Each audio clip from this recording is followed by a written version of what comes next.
For the South Australian Housing Trust, perhaps the most important feature of the GMH decision to settle in Elizabeth was its vote of confidence in Elizabeth's industrial trajectory. The town's pull was confirmed, and the capture of the car plant prompted a shift in the Trust's conception of the new town, not just its size or internal layout. It was now more clearly conceived as a place for industrial development, and this new interpretation was quickly anchored at the centre of the Trust's plans. Little undertakings may still be encouraged in the interests of diversity, but the signs were that Elizabeth could do much better than that. It could be bait for large multinational capital as well, perhaps even Australia's Detroit. Moreover, by using cheap land, available labour and subsidised services, then developing its unusual powers to actually build factories, the Trust could become a full-scale development authority, and the suspicion of dominant firms and major employers, which figured in some early discussions of the town's development, were largely replaced by a vision of Elizabeth as a full-scale industrial city based on the vehicle and metals industries and large multinational companies. Trust officials increasingly spent a good deal of the next few years travelling overseas and interstate in the attempt to lure companies into Elizabeth. Exploiting local contracts in various countries and states, they also sought the aid of new town officials in Britain. They offered a consistent package of baits, especially low establishment costs, a local and contented workforce, and immediate housing allocations for key workers. The presence of the GMH plant signalled both the success of the new town and its opportunities for engineering and components firms, while WRE offered another pool of skilled labour to companies engaged in electronics and defence research. By the 1960s, the Trust was also in a position to offer significant migration services through its office in South Australia House in London, from which they would visit employers, show films and talk to employees, and arrange migration. For certain employers, they could offer even more specific opportunities. Work for women was a consistent problem in Elizabeth, and one that generated much local criticism in the early years. Accordingly, the Trust would occasionally seek out companies which could offer female labour. Textile companies were one possibility, and English migrants seemed a good bet in this regard. Another possibility was offered by companies which proposed relocating specific parts of assembly processes in tool and die making or electronics that were historically female or could be reinterpreted as women's work in the context of technological change and a shortage of skilled male labour. And the new town, designed around women's domestic labour, neighbouring and shopping, would at the same time be brandished as a pool of female workers.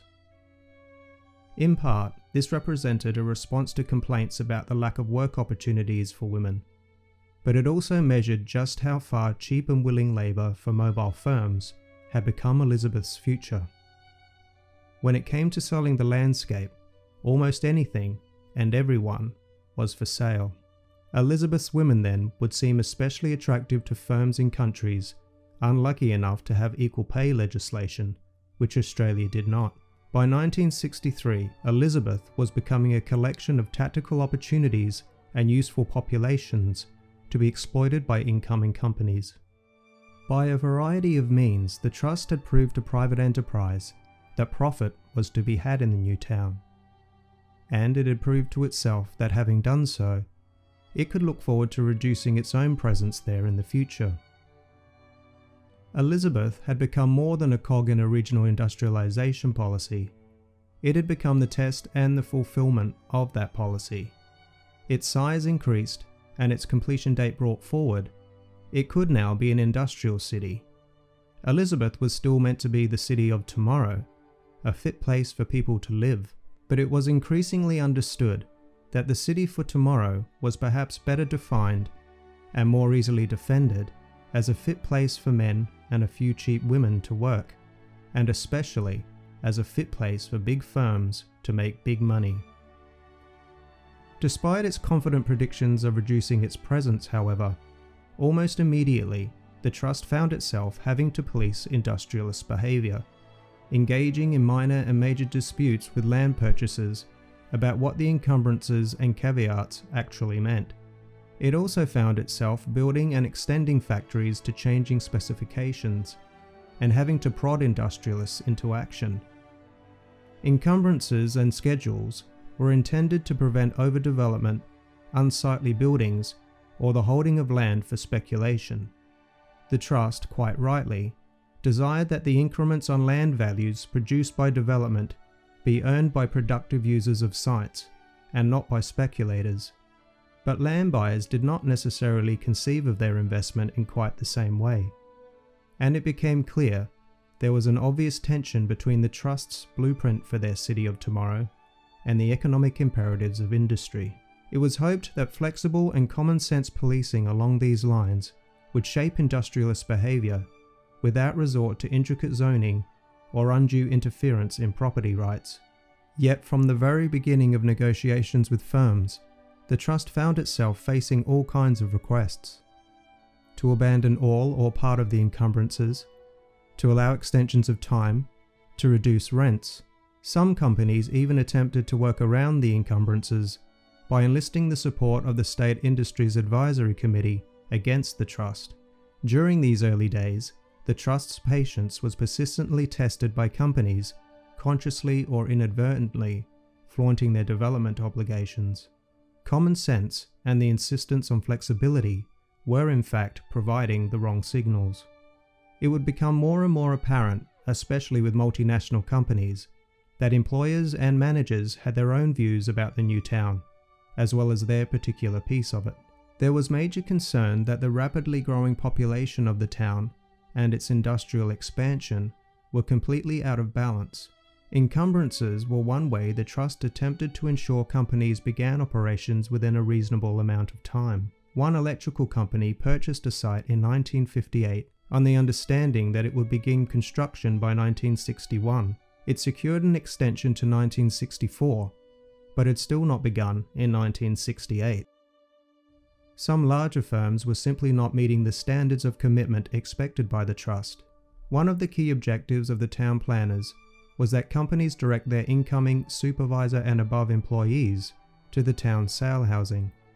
Willingness to do so was an indication of the quality and quantity of their investment in Elizabeth, but some companies simply wouldn't play the game. Another problem, however, was the kinds of jobs Trust activity helped generate. By the rule of thumb that characterized town planning, import replacement and especially engineering and metalwork activities were particularly favoured, in part because of their skill requirements and in part because it was precisely those kinds of operations which were looking to take advantage of new factory sites and skilled labour pools in suburban areas. But the industrial location policies remained ad hoc and never approached a level of indicative planning which might have seen some diversification pursued as a priority rather than an occasional possibility. Removing WRE from the figures, in 1960, 15 firms provided just over 2,000 jobs in Elizabeth, with another 500 or so expected within a couple of years. All were in manufacturing, and almost 90% were for adult men. As Elizabeth grew, the dominance of the car industry and Elizabeth's dependence upon it would also increase. By 1972, at the height of its industrial prosperity, 14 of its 50 factories and workshops were directly dependent on subcontracting for motor vehicle production. The branch plants of multinational companies, meanwhile, provided over 2/3 of the jobs in 1960. Multinationality alone does not necessarily produce problems in a local economy, so long as that economy maintains or increases the competitive and cost advantages that drew a branch plant there to begin with. Trust officials would have found it hard to avoid multinational investment even had they wanted to, but it did mean that Elizabeth's progress and its people's future would most likely be determined in Detroit or Melbourne and not in Adelaide. More immediately troubling in the initial phases of Elizabeth's growth was the Trust's assumption that employment meant manufacturing industry. The Trust expected the neighbourhood shopping centres, and especially the town centre, to provide some retail and commercial employment, But there is little evidence that attracting service or public sector employment to the new town was ever a major priority. The industrialisation policy had, of course, been predicated on the assumption that South Australia needed a base in secondary industry, and especially in expanding sectors like motor vehicles, engineering and consumer goods. The policy had, in a sense, succeeded rather too well by the 1960s. South Australia received the highest rate of growth in manufacturing employment than any state between 1938 to 39 and 1961 to 62, ending the period with an industrial structure dominated by large firms and factories producing for non-local markets. Within that regional specialisation, Elizabeth's employment base for men and women was especially skewed. Apart from the dominance of manufacturing, especially for men, Elizabeth's most significant loss was public employment. In 1965, only 11% of its jobs were in the public sector, nor was there any guarantee, of course, that local professional and public sector jobs were being filled by local people. According to Clive Forster's survey of Elizabeth's workforce in the 1970s, nearly 2/3 of male professional and administrators working in Elizabeth lived outside the town. Overall, the town's employment base rested on three crucial dependencies: multinational firms, manufacturing, and the car industry.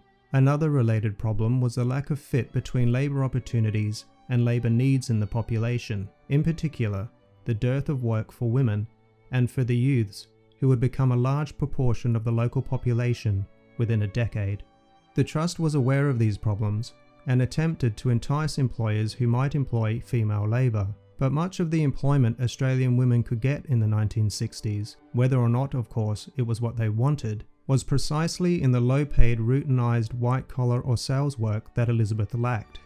Even in factory work, Elizabeth was dominated by the kinds of production which mainly employed men, with a few women engaged on routine process and machine work. By placing such a specialised employment structure in an isolated area, the Trust left those who sought work and careers in areas outside manufacturing or local commerce no option but to commute, or more commonly among the young, to leave for good.